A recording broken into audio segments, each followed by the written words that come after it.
Mexico and the United States. The Texas Parks and Wildlife Department and the San Jacinto volunteers give special thanks to the following contributors who support the contributions that made this reenactment possible. Those contributors are the Spirit of Texas Bank, Katy Steel Company, NBG Construction, Midway Grocery of Katy, Stiver Engineering, Preston Snyder, and the Taste of Texas Steakhouse. Let's all give them a hand. And our goal here today is to give everyone here a big taste of Texas history. This is an all-volunteer event. We have some wonderful people that have here and worked in all aspects to bring this to life. And we will have some people walking in front of the crowd. They will be soliciting contributions and donations for the cause. Any contributions that you make will go to the San Jacinto volunteers that will allow us to do this next year, and they will all be greatly appreciated. I would also like to add that this year's Battle of San Jacinto Reenactment is dedicated to the memory of two friends that we lost recently, Sam Houston IV and Charlie Yates. Before we get started with the reenactment, I was asked to say a few words about an important moment in Texas Masonic history. The first Masonic lodge in Texas was formed in secret by several noted Masons in the spring of 1835. Dr. Anson Jones and 6 other Master Masons drew up a petition to New Orleans requesting that the Grand Lodge of Louisiana charter a new Masonic lodge in Texas. A dispensation to open the lodge, named for Masonic Grand Master H.H. Holland, arrived on December the 27th of 1836, and the Holland Lodge, a Masonic lodge, was officially opened at Brazoria. The founding members of this lodge met for the last time in February of 1836. Colonel James W. Fannin was the senior deacon at that final meeting. Tensions with Mexico were escalating. A month later, Fannin, along with all of those in his command, were massacred at Goliad under the orders of Santa Anna. The Masonic records include the dispensation to open the lodge were captured and destroyed by Mexican General Urrea's army. In the midst of the Texas Revolution, the Grand Lodge of Louisiana issued the charter for the Holland Lodge, which was delivered to Anson Jones while the Texas Army was on the march to San Jacinto. That charter was in Anson Jones's saddlebags when the Army camped along Buffalo Bayou and on April 21st at the Battle of San Jacinto. This may be the only Masonic charter ever carried into battle before being presented to members of a lodge. Now let's turn our attention to the battlefield and to the events which led up to that fateful day which forever changed the map of North America. What you're about to see is a shortened but historically accurate portrayal of the Battle of San Jacinto. Because of obvious present-day restrictions, we cannot create the entire battle with its 1,800 combatants, its cavalry charges, and certainly we're not going to create the horrendous carnage as a result. But we can give you a glimpse back in time to 2 history-making days in April 1836. The volunteers on the field today are about a mile west of where the battle actually took place 181 years ago, at the site of the Mexican camp.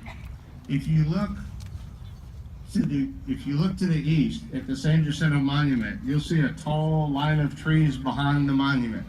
Over there on that end of the field is where the fighting actually took place. However, the Texas Army did cross this strip of land on their way to destiny. The volunteers today will be using the same tactics, the same types of weapons, and duplicating the same maneuvers as then, so you can visualize what happened here during those fateful 2 days. During the Revolution, this piece of ground was part of the McCormick Ranch. It was operated by Peggy McCormick, whose husband Arthur had drowned in Buffalo Bayou in 1825. The terrain here today is somewhat different what it was in 1836. The land had sunk about 10 to 12 feet through subsidence caused by modern-day pumping of the groundwater. The marshes along the river to the east, where much of the aftermath of the battle took place, were under several feet of water until recently, although some of that had been filled in with dredging spoil.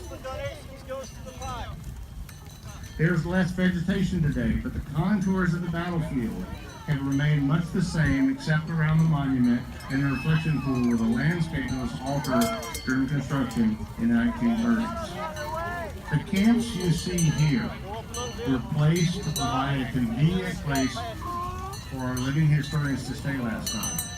During the actual battle, these camps would have not been set up until the armies arrived on the battlefield.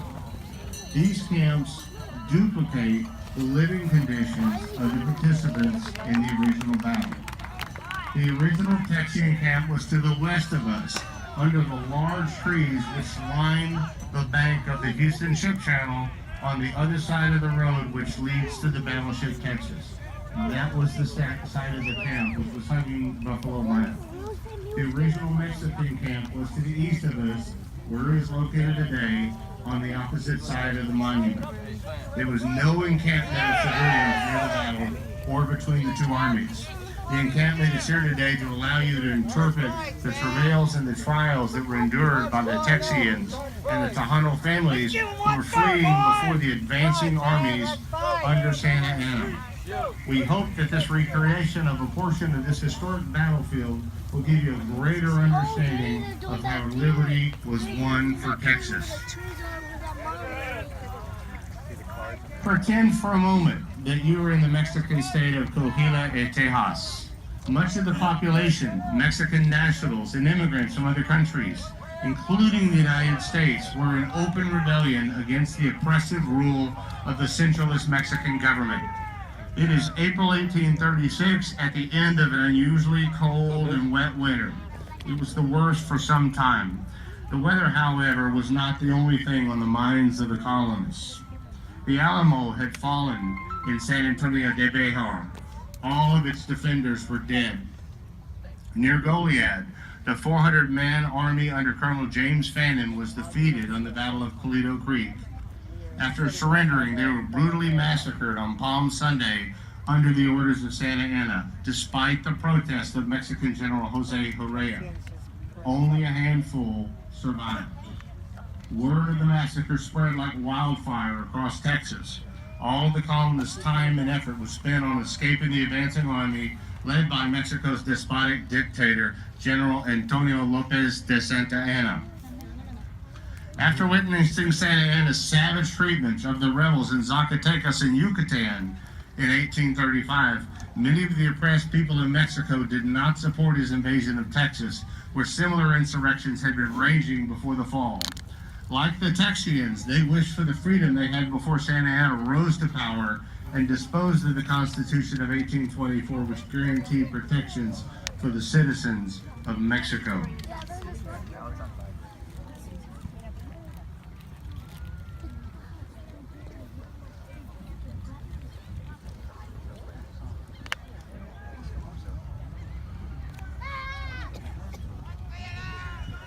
Riders spread throughout the colonies. Their horses transported them down the wagon trails and along the old Spanish Trail. As they shout the ominous warning, Santa Anna is coming, run for your lives. After the fall of the Alamo and the massacre at Goliad, Santa Anna's goal was clear. The Texian rebellion must be totally suppressed. All rebels were to be treated as pirates and must be eradicated. Against the Texas revolutionaries, Santa Anna had sworn no quarter to the rebels.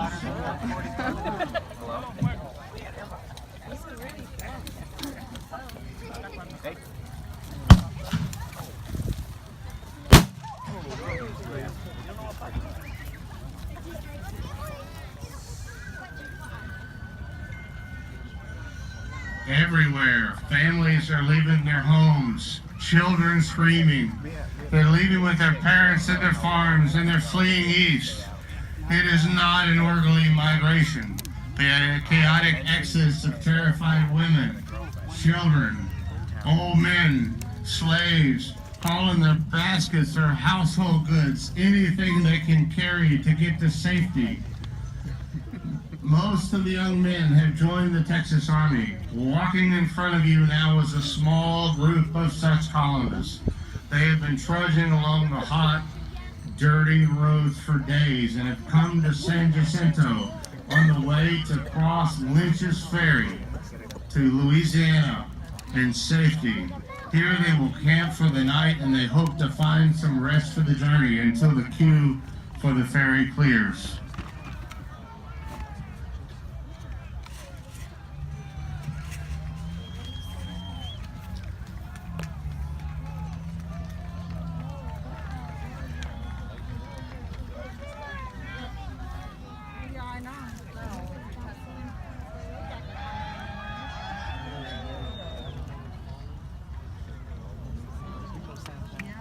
How they're walking over there?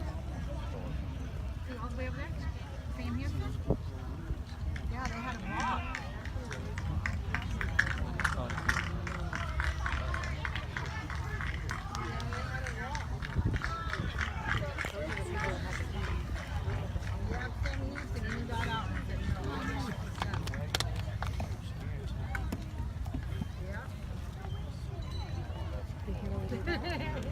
Did Sam really walk? He rode a horse. He's general of the army. Why would he walk? So, when does he sprain the ankle? What? When does he sprain the ankle? He's during the battle. He'd charge him with his horse, get shot. Or his horse would get shot. He'd fall and the horse would fall on his ankle. Yeah, they do.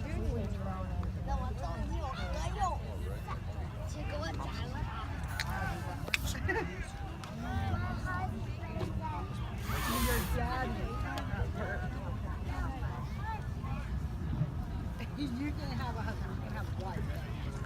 After Santa Anna entered Texas, a group of Texians met in convention at Washington on the Brazos near present-day Navasota.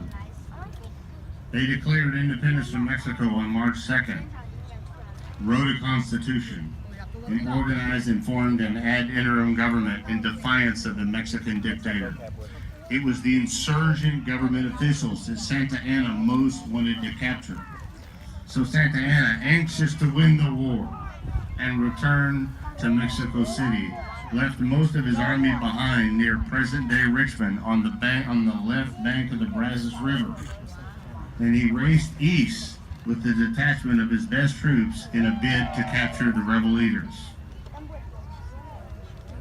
Sam Houston, elected as commander-in-chief of the rebel Texas Army by the delegates at the convention at Washington on the Brazos, is under enormous pressure from the revolutionary government, as well as his own men to engage the enemy. After taking command at Gonzales, Houston had continually retreated eastward, pausing only at Grossi's plantation on the Brazos River to train for the inevitable meeting with the Mexican army. The antagonism of the men towards Houston is almost uncontrollable, and the other road leads to safety. Houston chooses the road to San Jacinto and leads this ragtag army towards its date with destiny. On the morning of April 20th, 1836, Houston's army arrives here on the plains of San Jacinto and camps under the moss-lined trees along the banks of Buffalo Bayou. Marching past you now is Sam Houston, leading his troops to their new camp. They've been marching all day and are tired, but their fighting spirits are still high. Houston's men hardly resemble the Napoleonic-style armies that were typical of the time. Instead, this is a collection of about 800 individual frontiersmen, farmers, merchants, tradesmen, lawyers, doctors, along with some U.S. Army regulars from Louisiana who unofficially joined the ranks. They have come to Texas from all over the United States, and a few are from Europe. Among them are native Mexicans like Juan Seguin and his Tejano militia, which are native-born Mexican citizens of Mexican descent. They have been citizens of Mexico now for more than a decade. Others have been in Texas only a short time. but now their property and liberty has been placed in jeopardy by a ruthless dictator. These men have joined the fight for various reasons. Some to defend their land and their liberty. Others to seek new opportunities of land in Texas from the spoils of war. Whatever their motivation, here, at last, they will stand their ground. Sam Houston is leading his army here because on April the 18th, near the town of Harrisburg, his men captured a Mexican courier carrying a dispatch from Generals Cos and Filasola, indicating that Santa Anna was hurrying ahead of his main army to capture the insurgent government. Santa Anna was planning to cross the San Jacinto River here and take control of Lynch's Ferry, established by Nathaniel Lynch in 1828. Houston has come to intercept Santa Anna and his detachment. The dispatch at Harrisburg, captured at Harrisburg, proves correct. Barges loaded with Mexican supplies sent ahead by Santa Anna are captured at the ferry by the Texans soon after they arrive. General Houston camps here, under the trees along the road to Lynch's Ferry, blocking Santa Anna's route to the north. On April 19th, Colonel Juan Almonte, Santa Anna's aide-de-camp, catches up with President David G. Burnett and his cabinet south of here at Morgan's Point near LaPorte, and could have killed him as they rowed away in a small boat. Instead, the chivalrous Almonte ordered his men not to fire on them because Mrs. Burnett was in the boat with her husband. After burning the town of New Washington at Morgan's Point, Santa Anna turns his force northward to cross the river at Lynch's Ferry. He arrives here with his column of about 750 soldados and one 6-pound cannon on the afternoon of April 20th, while General Houston and his men watch, hidden among the shadows of the huge trees along Buffalo Bayou.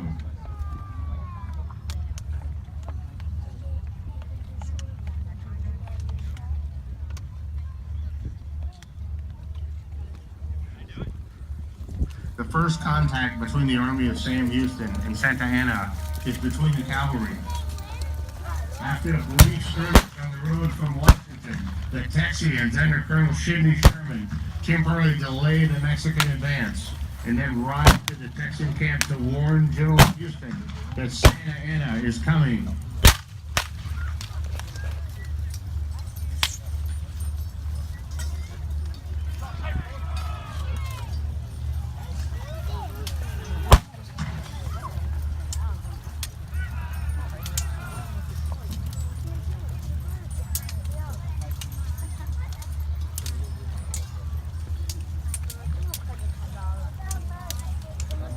They just like touch swords. Well, we don't really want to stab today. Oh, come on, that's Warren.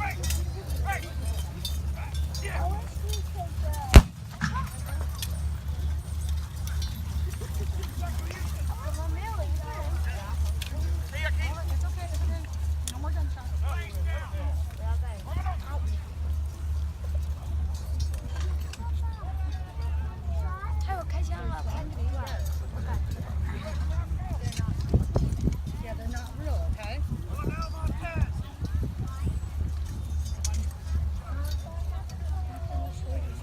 Yeah, I know it's loud.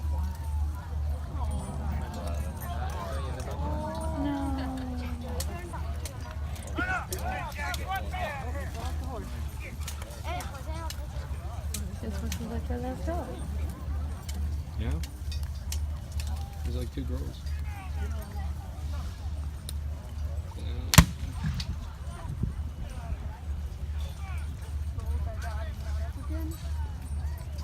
He half risen.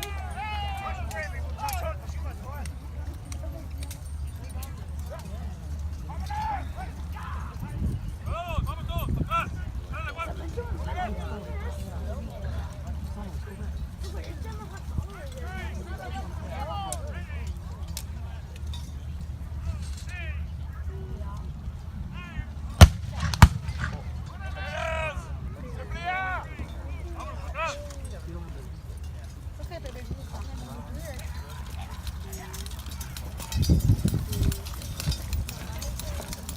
Santa Ana surveys the situation, all he can see of the Texian army are the two cannon at the edge of the forest, because Houston keeps most of his army hidden.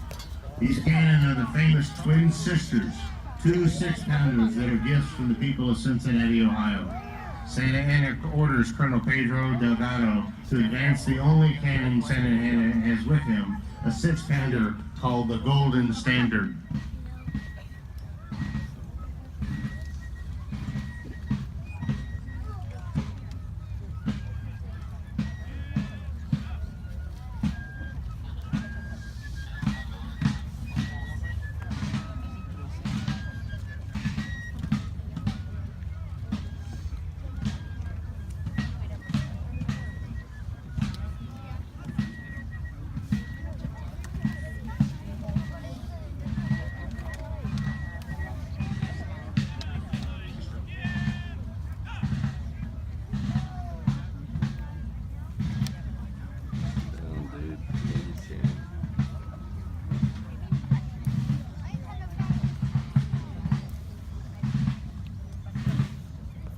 Santa Ana wants to draw the land thieves, as he considers the Mexicans, as he called the Texians.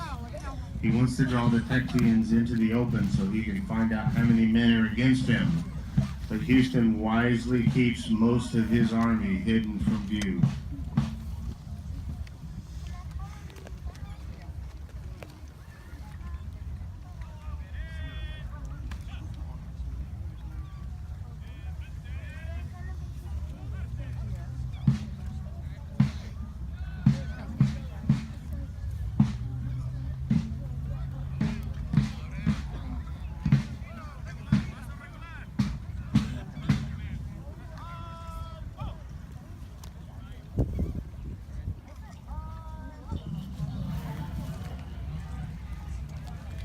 You see the guy on the far right, the one? The tallest one? Yeah, I Yeah. talked to that guy. Mm-hmm. He's pretty cool.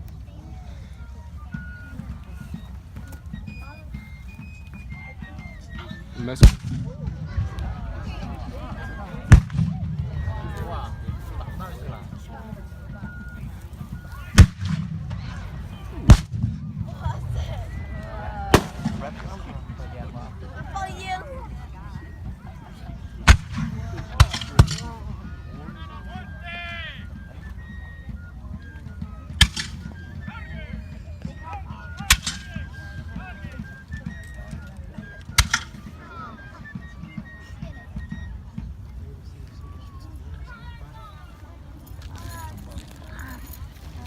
Rifles are bad. They don't sound noisy like this.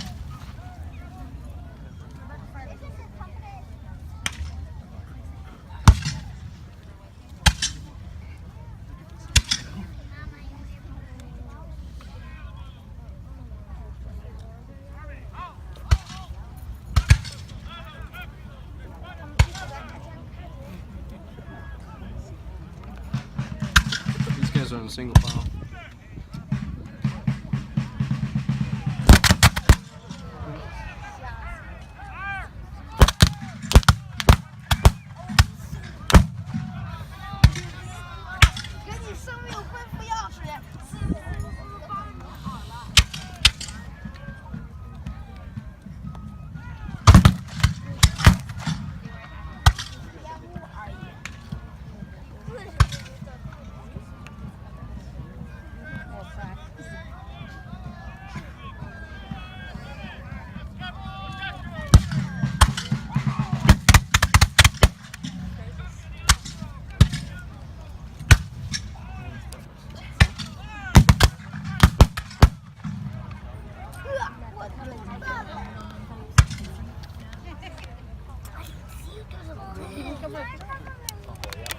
No, keep them covered. They're still firing.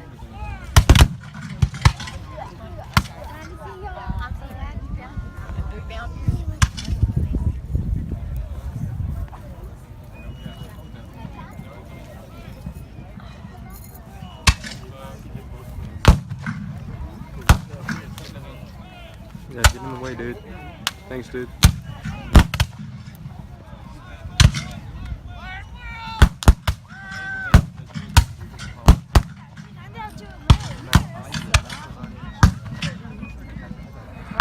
up. Oh, there's one guy that fell. He got back up. What a clown. The second coming already came. That story when the dry bones come back to life.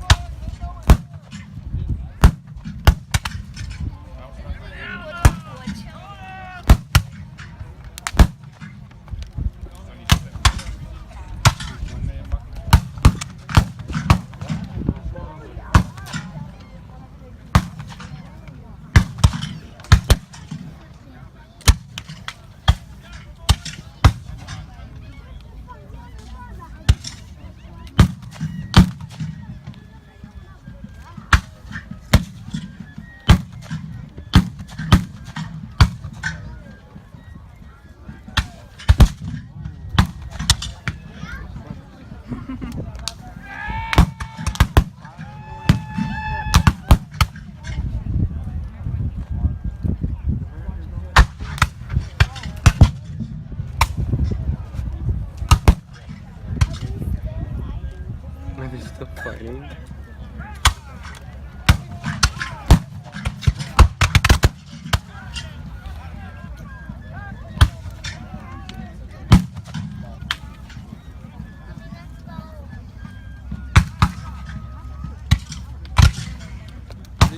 Are they still fighting? Just a little bit. Active war. World War III. This is passive aggressive fighting. They're advancing.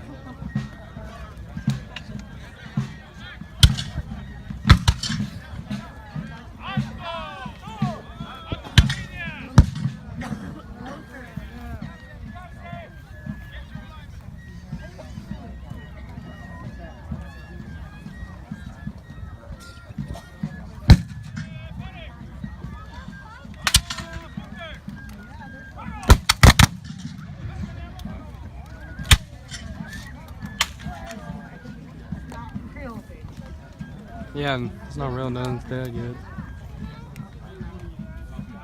Yeah, but you're still hearing a gunshot.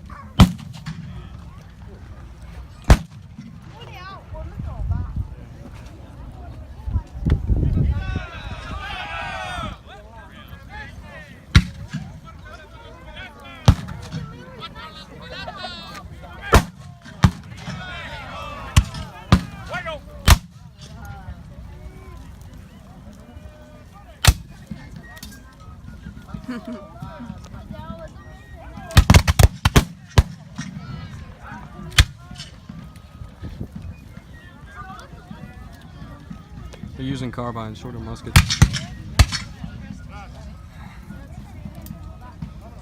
Horse was like, I'm good. So you...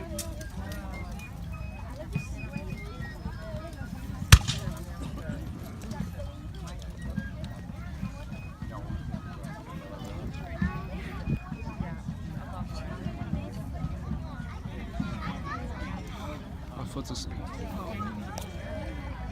My butt's asleep. Rip.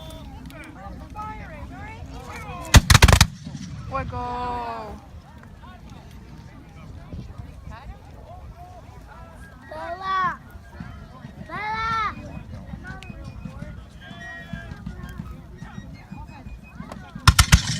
Get up!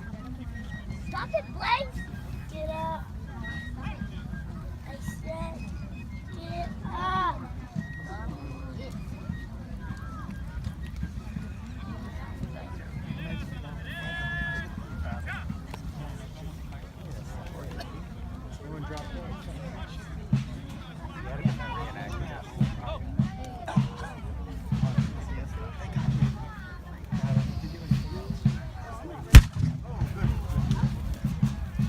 Always miss the Kinley shots.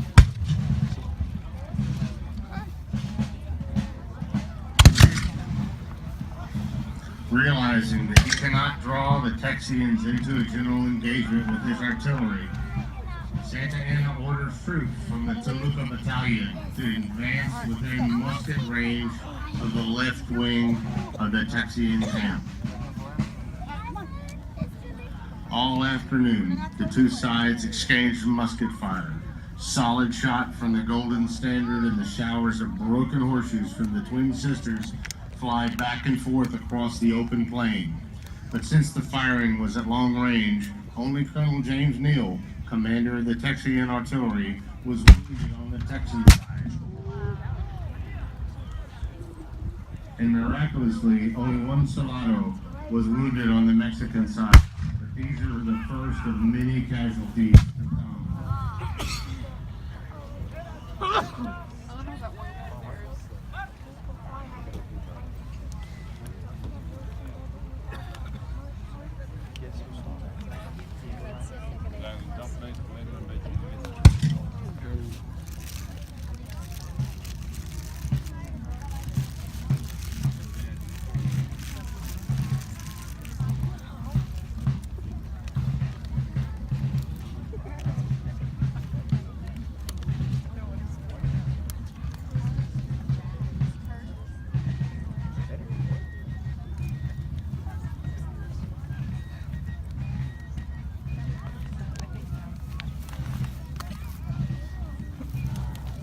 His men are filled with frustration. He knows he cannot keep them in check much longer. He knows that the time has come, that he must fight. Mexican reinforcements could arrive at any time. In the Mexican camp, Santa Anna also spends a restless night. He knows he is probably outnumbered and fears that the rebel mob might attack at any time. To strengthen his defenses, he orders the soldados to construct a barricade made of everything they can find: wooden barrels, furniture, crates, logs, even bags full of beans and supplies. That night, Santa Anna orders his men to sleep in battle formation with their muskets at their side as sentries watch the Texian camp all night. In the early hours of April 21st, 1836, Santa Anna, fearing a dawn attack, orders the soldados, who are already tired, to stand in the line of battle. If Houston had attacked at dawn, the Battle of San Jacinto might have been a Mexican victory. Santa Anna's army is patterned after Napoleon's Grand Army of France, but his troops are an assortment of men unequal in training and desire. Some are dedicated military professionals who follow their leader without question. Some are patriots fighting for Mexico's national honor. Some are devout Catholics who are defending the church. But others are conscripts of doubtful motivation. All of them are homesick and exhausted from the long winter march across hundreds of miles of desert and wilderness. In the Texian camp, the men of the Texian army do not get much sleep either. Most of them stayed up waiting for the dawn. Some ponder the prospect of suffering the same fate as the victims of the Alamo and Goliad. Some think of loved ones at home, but we can be sure that they know that this day will either bring victory or defeat, and that their lives are in the hands of a man that many of them thinks lacks the courage to fight. That man is General Sam Houston.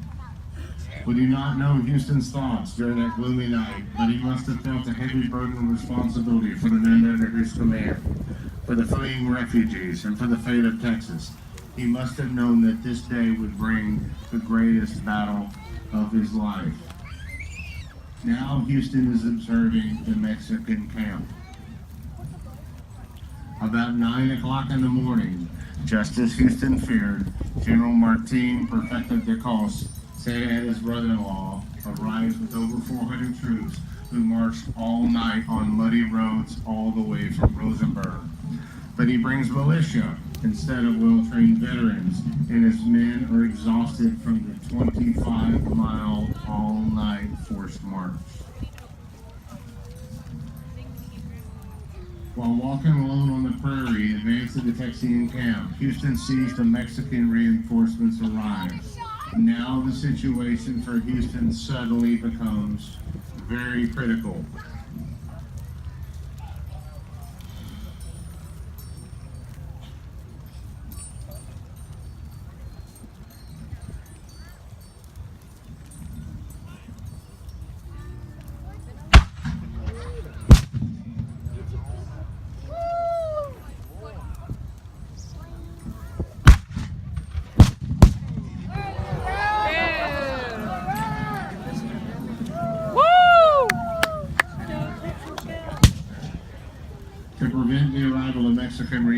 reinforcements, Houston sends a small party under Erastus Deaf Smith, a trusted scout, to burn the bridge across Vince's Bayou, which Generals Charleston and Houston each crossed to reach San Jacinto.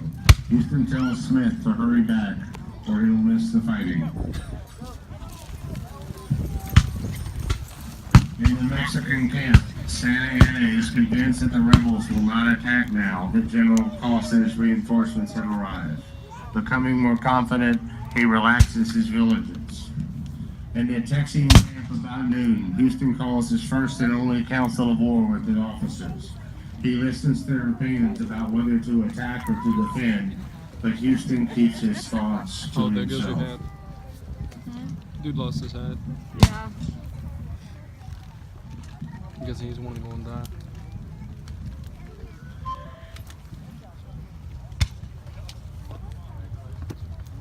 After that, I'm gonna have some like 10 legs like you.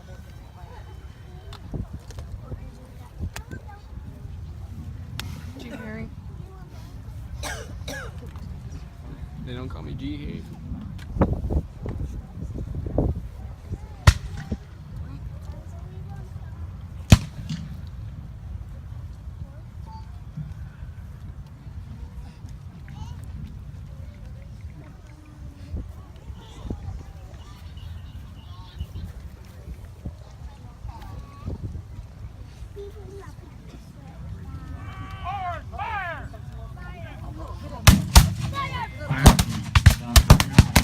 General Houston makes the decision.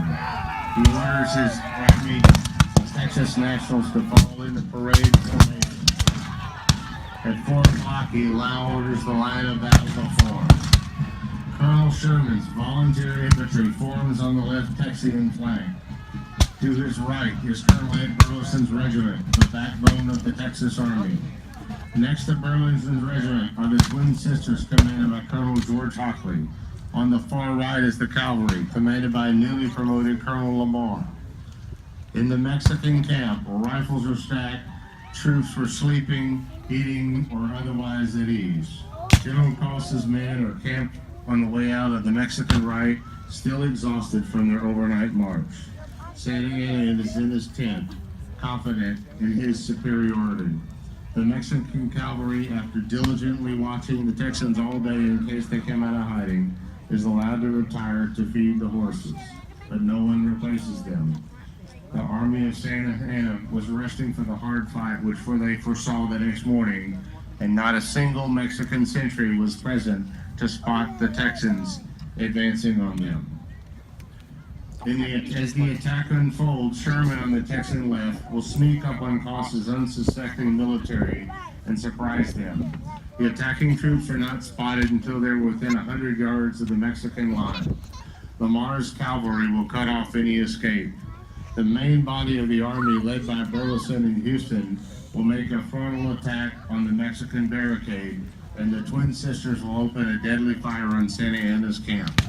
At the critical moment, Houston will halt his line and order his men to fire. A small band of fife and drummers will play a slightly bawdy Irish tune, "Will You Come to the Bower?"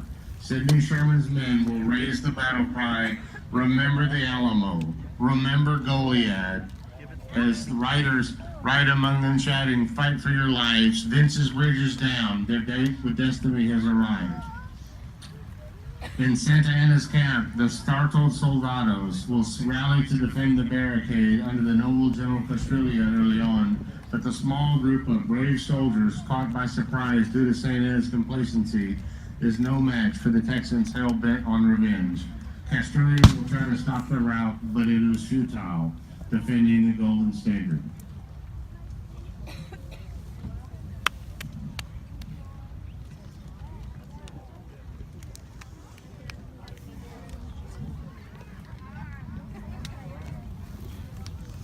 I'm just gonna walk up to the cop. Oh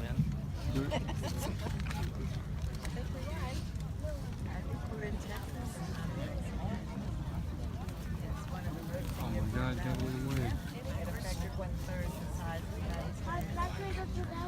I think so. Yeah, I want to go too.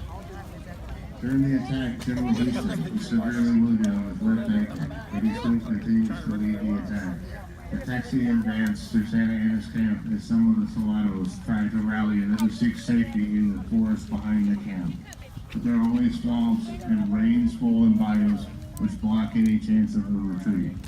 This is due to Santa Ana's poor choice of a location for his camp.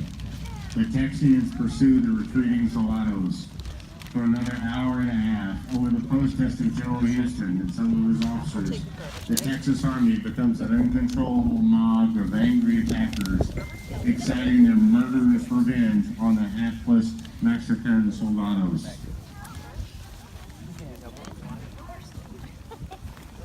Fortunately, Colonel Juan Almonte, with great presence of mind, gathers many of the soldados under his command and demands the right to surrender. By doing so, the chivalrous colonel, who refused to fire on Mrs. Burnett at Morgan's Point, saves the lives of many Mexican soldiers. Under Colonel Burleson's protection, Almonte and his soldados are marched to General Houston, where Almonte's surrender is accepted by the hero San Jacinto. Finally, about sundown, the senseless killing stops. Later that night, the captured soldados are placed under guard in the Texan camp through the night air as it's pierced by the screams and the moans of the Mexican wounded on the plains of San Jacinto. In less than 18 minutes, the Texian army defeated a dictator that fancied himself as the Napoleon of the West. However, the victory is incomplete. Santa Anna had escaped. During the battle, Santa Anna had fled on horseback to Vince's Bridge, 8 miles away, 8 miles upstream. But Deaf Smith had burned the bridge. Unable to swim the swollen bayou, Santa Anna spent the night hiding from the enemy. On the morning of April 22nd, 1836, a scouting party of Texians were searching the area for Mexican soldiers. Santa Anna had walked east along Buffalo Bayou toward the battlefield, was hiding in some tall grass when he startled a deer. This got the attention of Sergeant James A. Sylvester, who captured him without realizing who he was because he was wearing the uniform of a simple soldado. Santa Anna was taken by Sergeant Sylvester and Captain Joe Robinson by horse back to the battlefield where the other Mexican prisoners were being held. Many of them recognized their general and leapt to their feet, saluting El Presidente. Santa Anna was all recognized by all, and he was asked to be taken before General Houston. Santa Anna was brought before Sam Houston. Lorenzo de Zavala, a former Mexican ambassador and now the Texas vice president, was brought forth to confirm the identity of the Mexican dictator. Santa Anna demanded to be treated as a prisoner of war with all the courtesies due to his rank. Houston scowled at the connotation and confronted Santa Anna about the atrocities committed at the Alamo and Goliad. Santa Anna provided a self-serving reply that he did not have the power to prevent these actions. Houston reminded him that as a dictator, he was the government and had the full power to control the actions of his commanders. Santa Anna agreed that he could and would order his generals to withdraw to Victoria and Dahar. An armistice was negotiated, effectively a ceasefire which would bring the hot war on the ground to an end. Houston immediately ordered that dispatches be prepared for Santa Anna's signature. The place designated in the order was styled as San Jacinto, named for the confluence of Buffalo Bayou with the San Jacinto River. After Santa Anna's surrender, Houston sent Deaf Smith to Mexican General Filosolo's camp in modern-day Wharton County to deliver Santa Anna's dispatch. He also sent a dispatch to the Texas government on Galveston Alley reporting the victory and suggesting that they come to San Jacinto. While waiting for the government to arrive, Houston divided the spoils of victory. The money in Santa Anna's treasure chest, about $12,000 in Mexican silver pesos, was divided in the men, with 3,000 pesos set aside for the Texas Navy. General Houston, at his insistence, took nothing.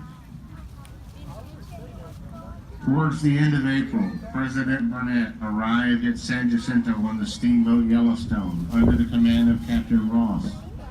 General Houston turned over custody of Santa Ana to the ad interim Texas government. It was embarrassing enough for the Texas government to return to the battlefield after fleeing in a panic to Galveston, but now they had to face General Houston, a man who they had ridiculed, a man who led a great victory and who had negotiated the end of hostilities. President Burnett also feared that with a devoted army at his back, Sam Houston might declare himself dictator. Houston was not interested in doing this. Burnett demanded the money that had been taken from Santa Ana's treasure chest. Houston answered that it had been divided among the men in lieu of payment and unfulfilled promises.